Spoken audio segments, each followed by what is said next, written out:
राजधानी दिल्ली से बड़ी खबर सामने आ रही है, जहां पर आम आदमी पार्टी सांसद राज्यसभा सांसद संजय सिंह की मुश्किलें बढ़ गई हैं। दिल्ली में आम आदमी पार्टी सांसद संजय सिंह के घर पर ईडी की बड़ी रेड।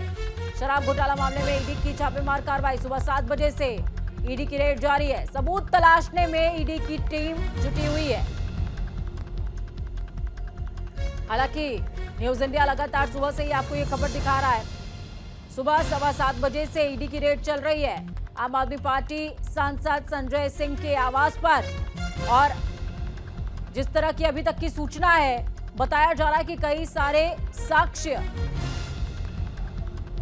और दस्तावेज अपने कब्जे में लिए हैं ईडी ने। उसमें इलेक्ट्रॉनिक गैजेट्स भी हैं और कई कागजी दस्तावेज भी हैं। संजय सिंह के पूरे परिवार से पूछताछ हो रही है और साथ में संजय सिंह के जो भी सगे संबंधी हैं उनके घरों पर भी रेड डाली गई है। संजय सिंह से जुड़े जो भी व्यापारी थे उनके घर भी रेड पड़ी है। तो दिल्ली स्थित आवास संजय सिंह का, जिसकी तस्वीरें आपकी टीवी स्क्रीन पर आप देख पाएंगे। तो संजय जी पहले से ही कह रहे थे, क्योंकि वो मोदी और अडानी के इशू पे बहुत प्रखरता से अपनी आवाज उठा रहे थे। वो कह रहे थे कि इतना क्लियर जब पूरा प्रूफ है मोदी अडानी लिंकेज का और पूरा जो ब्लैक मनी अडानी की कंपनी में इन्वेस्ट हुआ है, उसके खिलाफ वो आवाज उठा रहे थे। यही कारण है कि आज उनके घर ईडी की रेड पड़ी है। मैं इसकी निंदा करता हूं और विपक्ष हटाओ अभियान चल रहा है, जनतंत्र खत्म करने का अभियान चल रहा है। अभी सारे जो एलाइज थे बीजेपी के, हाल में एआईएडीएमके भी छोड़ दिया है।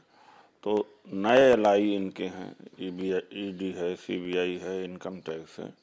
तो आज बीजेपी के एक एलआई या ईडी पार्टनर कहा जा सकता है, एलआई कहा जा सकता है, संजय सिंह के यहाँ रेड कर रहे हैं और एक डरवाने का केवल काम कर रहे हैं और जनतंत्र की हत्या कर रहे हैं, झूठे केसेस में लोगों को फंसा रहे हैं और मैं इसकी निंदा करता हूँ।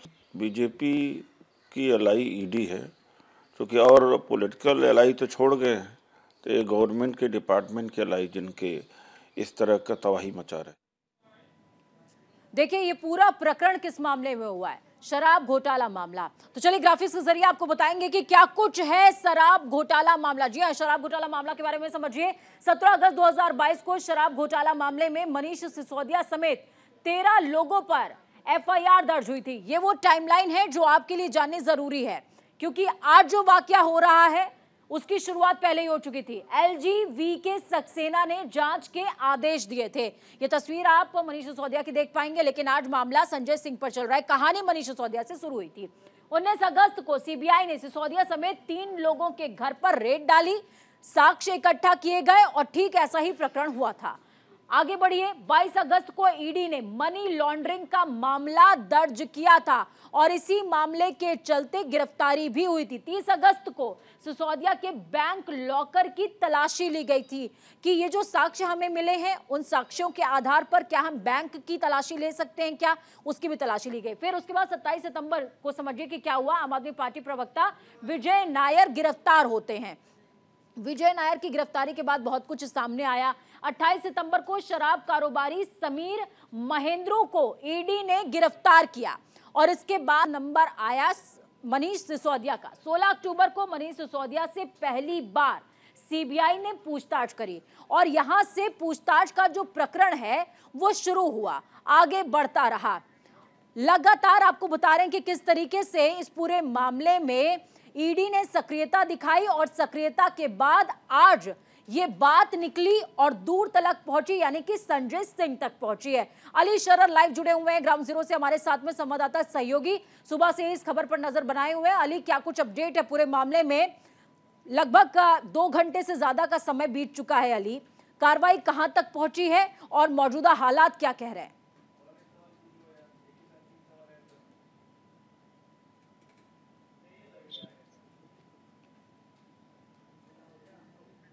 तो चलिए एक बार फिर से कोशिश होगी कि अली शरर से जुड़ा जाए। अली, आप तक सुबह से ही अपडेट पहुंचा रहे हैं। नमित हमारे सहयोगी भी जुड़े हुए हैं, वो भी आप तक सुबह से ही अपडेट पहुंचा रहे हैं कि क्या कुछ खास इस पूरे मामले में रहा है। आपको बता दें कि कहानी मनीष सिसोदिया से शुरू हुई थी और अब ये कहानी संजय सिंह तक पहुंच चुकी है। हालांकि आम आदमी पार्टी के तमाम जो नेता हैं, सदस्य हैं, वो कह रहे हैं कि मोदी और अडानी पर जो भी बोलेगा उसको तो घेरा ही जाएगा और हम इसके लिए प्रिपेयर थे। संजय सिंह पहले से ही कह रहे थे कि मैं तैयार हूं, मेरे ऊपर कार्रवाई होगी, ये तय है, क्योंकि मैं मोदी और अडानी के बारे में प्रखर और मुखर होकर के बोल रहा हूं। शराब घोटाला मामले में संजय सिंह का नाम सामने आया और इसी नाम के चलते ईडी ने रेड डाली है।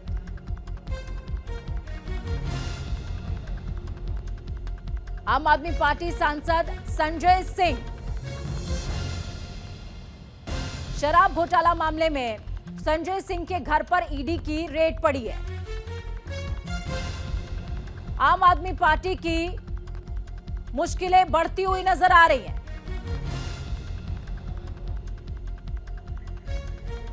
चलिए, अली शरर हमारे साथ में लाइव जुड़े हुए हैं। अली, क्या कुछ अपडेट है पूरे मामले में? सुबह से ही आप इस खबर पर नजर बनाए हुए हैं, मौजूदा अपडेट क्या है? देखिए पूजा, आज सुबह 7 बजे से राज्यसभा सांसद आम आदमी पार्टी के संजय सिंह के आवास पर छापेमारी जारी है और कई महत्वपूर्ण कागजात ईडी के हाथ लगे हैं, जिसके आधार पर आगे की कार्रवाई की जा रही है। फिलहाल उनके परिवार के तमाम सदस्यों से पूछताछ की गई, लेकिन परिवार का लगातार यही आरोप है, अगर उनके परिवार की बात करें, कि बदले की भावना के चलते ही ये सब किया जा रहा है।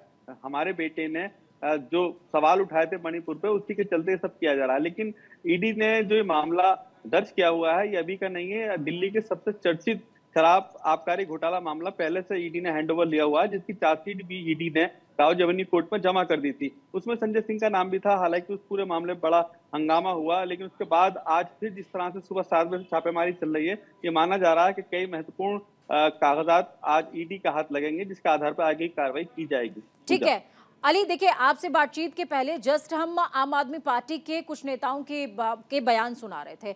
उसमें जो नेत्री हैं आम आदमी पार्टी की, वो साफ तौर पर कह रही हैं कि मोदी और अडानी पर बोला है, यही वजह है कि संजय सिंह को घेरा गया है, उनके घर पर ईडी की रेड पड़ी है। और संजय सिंह इस तरह की आशंका को पहले ही व्यक्त कर रहे थे। देखिए बिल्कुल साफ तौर पर संजय सिंह राज्यसभा सांसद ने पहले ये कहा था कि मुझे ईडी कभी भी गिरफ्तार कर सकती है, मेरे घर कभी भी ईडी छापा मार सकती है, क्योंकि मणिपुर पे मैं सवाल कर रहा हूँ, बेरोजगारी पर सवाल कर रहा हूँ। ये सवाल करने पे ही बदले की भावना से मुझ पर सरकार ये सब कर रही है। लेकिन ईडी के पास पर्याप्त मात्रा में पहले भी साक्ष्य, जिसके आधार पर आबकारी नीति घोटाले मामले से तमाम जुड़े आरोप। अली, एक प्रकरण में आपसे समझना चाहूंगी। देखिए, ईडी के पास साक्ष्य थे, आप ये बात कह रहे हैं, नेत्री आम आदमी पार्टी की और नेता आम आदमी पार्टी के कुछ और बयान दे रहे हैं। अगर इन दोनों बातों को हम सेपरेट रखें और ईडी के पास अगर साक्ष्य थे, तो क्या उन साक्ष्यों की पुष्टि का इंतजार ईडी कर रही थी, तब जाकर के रेड डाली गई? और अगर ऐसा नहीं है तो कार्रवाई अभी तक क्यों नहीं हुई थी? देखिए बिल्कुल आपको बताएं पूजा, जो ईडी है वो परिवर्तन निदेशालय यानी कि जांच एजेंसी पर्याप्त मात्रा में जो सबूत होते हैं उसके आधार पर आगे की कार्रवाई करती है, क्योंकि ईडी और सीबीआई पे इन दिनों लगातार आरोप लगते चले आ रहे हैं। इसी के मद्देनजर तमाम साक्ष्यों को इकट्ठा करने के बाद ही आज सुबह 7 बजे संजय सिंह के आवास पर छापेमारी की गई। ये वरिष्ठ सूत्रों के हवाले से जानकारी मिली है ईडी के, कि तमाम साक्ष्य इकट्ठे होने के बाद ही कार्रवाई की जा रही है और जो भी होगा बहुत जल्द सबके सामने रख दिया जाएगा। लेकिन संजय सिंह ने खुद 7:01 पर सुबह ये मीडिया को जानकारी दी थी कि मेरे घर भी ईडी पहुंच गई है, जिसके बाद से उनका तमाम संपर्क टूट गया। यानी कि ये भी माना जा रहा है कि मोबाइल वगैरह सब जब्त कर लिए होंगे ईडी ने। इसी के आधार पर उनसे कोई बातचीत नहीं हो पा रही थी। लेकिन जब परिवार के सदस्यों ने मीडिया से बात की तो लगातार सरकार पे ही आरोप लगाया, जबकि इस पूरे मामले ये भी सामने आया था कि जो पैसे का लेन देन हुआ उसमें संजय सिंह के पीए ने वो पैसे का लेन देन में बहुत बड़ा योगदान रहा। संजय सिंह पहले दिन से ही शराब घोटाले के में मुख्य तौर पर धारा में थे, मुख्य तौर पर उनका रोल था। यही कारण था कि वो बार बार कहते थे कि देखना ईडी मेरे को अरेस्ट करेगी, देखना ईडी मेरे पे रेड करेगी, क्योंकि चोर की दाढ़ी में तिनका उनको तो खुद को पता था कि जो मैंने काम किया हुआ है वो तो आना है सामने। अब आप 2% से 12% कमीशन करेंगे, वो भी बिचौलियों की, और फिर उनसे अंडर टेबल करोड़ों रुपया लेंगे, एक एक आदमी से 100-100 करोड़ रुपया लेंगे और सरकार को हजारों करोड़ रुपए का नुकसान होगा और प्राइवेट लोगों को 10 महीनों में ही 2-2 हज़ार 3-3 हज़ार करोड़ रुपए का एक एक आदमी को लाभ होगा। तो संजय सिंह जी सवाल तो पूछे ही जाएंगे। अब पैसे लोगे तो रेड भी होंगी, अब रेड होंगी तो चीज़ें भी सामने आएंगी तो आप पे कार्रवाई भी होगी।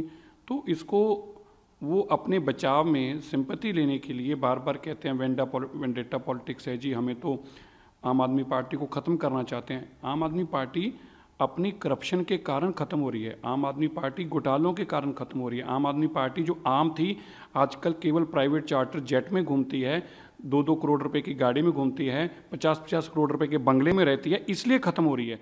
ईडी के किसी पॉलिटिकल वेंडेटा के कारण नहीं खत्म हो रही। इसलिए शराब घोटाले में अगर आपने पैसे खाए हैं तो आपको जवाब तो देना पड़ेगा।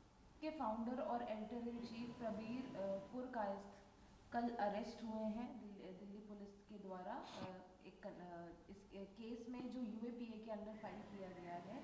अली हमारे साथ में लगातार जुड़े हुए हैं। अली देखिए, बीजेपी के नेता को हम सुन रहे हैं, वो साफ तौर पर कह रहे हैं कि करप्शन किया है तो सजा भुगतनी पड़ेगी और यहां पर एक नाम उन्होंने मेंशन किया है, संजय सिंह का पीए का जो रोल रहा है ये बहुत वाइल्ड तौर पर रहा। और इसके अलावा उन्होंने कहा कि 2% का जो बिचौलियों का कमीशन था उसको आपने बढ़ा करके डायरेक्ट 12% कर दिया। इसको प्लीज थोड़ा सा डिफाइन कीजिए ताकि दर्शकों की समझ में ये मामला आ जाए। देखिए, आपको याद होगा, दर्शकों को याद होगा, जिस समय दिल्ली के पूर्व डिप्टी सीएम मनीष सिसोदिया को गिरफ्तार किया गया था, उस समय उनके पीए का भी नाम सामने आया था, पीए से भी पूछताछ की गई थी। तब ये बात खुलकर सामने आई थी, जो ईडी की तरफ से कहा गया था कि कमीशन का जो लेन देन था, जो बड़े शराब के कारोबारियों से कमीशन सेट किया गया था, वो पीए के जरिए ही किया गया था। इसके बाद फिर संजय सिंह के पीए का भी नाम सामने आया था। तो संजय सिंह लगातार इस बात को कह रहे थे कि मुझ पे भी ईडी की गाज कभी भी गिर सकती है, ईडी सीबीआई मुझे कभी भी गिरफ्तार कर सकती है। तो आज कहीं ना कहीं इस बात को लेकर कि पक्ष और विपक्ष दोनों आपस में अपनी अपनी प्रतिक्रिया दे रहे हैं। लेकिन अगर मैं ईडी की बात करूं तो ईडी के जो अधिकारी हैं, सूत्रों का हवाले से खबर है कि ईडी के पास पर्याप्त मात्रा में साक्ष्य इकट्ठे हैं, जिसके आधार पर आज की पूछताछ की जा रही है और छापेमारी संजय सिंह के तमाम जो नजदीकी कारोबारी हैं उनके यहाँ पे भी की जा रही है। तो ये माना जा रहा है कि जो चीज पहले से जब्त की गई थी उसके आधार पर बड़ी कार्रवाई अब की जा सकती है। पूजा, ठीक है अली, एक पॉइंट और है। देखिए 24 मई, मैं थोड़ा सा पीछे जाऊंगी, 24 मई की तारीख जब कहा जा रहा है कि संजय सिंह के जो करीबी थे, करीबियों के घर पर भी रेड पड़ी थी, क्या वहां से भी ईडी के हाथ कुछ साक्ष्य लगे थे क्या? उसी बिना पर आज ये कार्रवाई अमल में लाई जा रही है? आप लोग मोदी जी की नीतियों का इतना विरोध क्यों करते हैं? मोदी जी की नीतियों का विरोध करने का मतलब समझते हैं? ये भी सवाल पूछे गए। बताऊं, अब इस देश में ये हालत है कि सरकार की कोई आलोचना करे तो उसे उठा करके डाल दो जेल में। फैसिस्ट स्टेट का एकदम मॉडल है, बिल्कुल सही वाला मॉडल, आदर्श मॉडल, लेकिन खत्म तो सब होता है। लालू जी का भी मुखर हो गया। तो मनोज झा को सुन रहे थे आप, साफ तौर पर कहते नजर आए कि जो भी सवाल करेगा और जो भी निशाना साधेगा जेल के पीछे जाएगा और जेल की रोटी खाएगा। अली हमारे साथ में जुड़े हुए हैं लगातार। अली, अपना जवाब आप पूरा कर लें क्योंकि अहम सवाल है। 24 मई का मैंने जिक्र किया जब संजय सिंह के करीबियों के घर पर रेड पड़ी थी। देखिए पूजा, आपका सवाल था कि जब पहले रेड पड़ी थी तो उस दौरान जो कारोबारियों से सवाल जवाब किए थे ईडी ने, उस पर क्या कुछ निकल के आया था। तो मैं आपको आपका जवाब बता दूं। देखिए, जिस समय तमाम कारोबारियों से पूछताछ की गई थी इस आबकारी शराब घोटाले मामले से संबंधित, तो उसमें कई सारे ऐसे भी कारोबारी थे जिनसे कुछ नहीं मिला, उनको छोड़ दिया गया था। उनसे पूछताछ की गई तो कोई साक्ष्य नहीं मिला, उसके आधार पर उन्हें छोड़ दिया गया। लेकिन कुछ कारोबारी ऐसे भी थे जिनको जेल में भेजा गया और उनसे कई सारे सबूत इकट्ठे हुए थे, जिसके आधार पर अब ईडी ने कई साक्ष्य और उनके आधार पर इकट्ठे किए, जिसके बाद आज सुबह से 7 बजे से छापेमारी की जा रही है। लेकिन ये माना जा रहा है, सूत्रों के हवाले से बड़ी खबर ये है कि कई ऐसे कागजात ईडी के हाथ लगे हैं जिसके आधार पर साफ जाहिर हो रहा है कि संजय सिंह का पूरा संबंध इस आबकारी नीति घोटाले से सीधा सीधा है। चलिए, बहुत शुक्रिया आली हमारे साथ जुड़ने के लिए, अहम जानकारी साझा करने के लिए। तो बहुत सारे ऐसे साक्ष्य जो अभी भी सामने आने बाकी हैं। फिलहाल ईडी कार्रवाई कर रही है और पक्ष विपक्ष अपनी बयानबाजी में लगा हुआ है।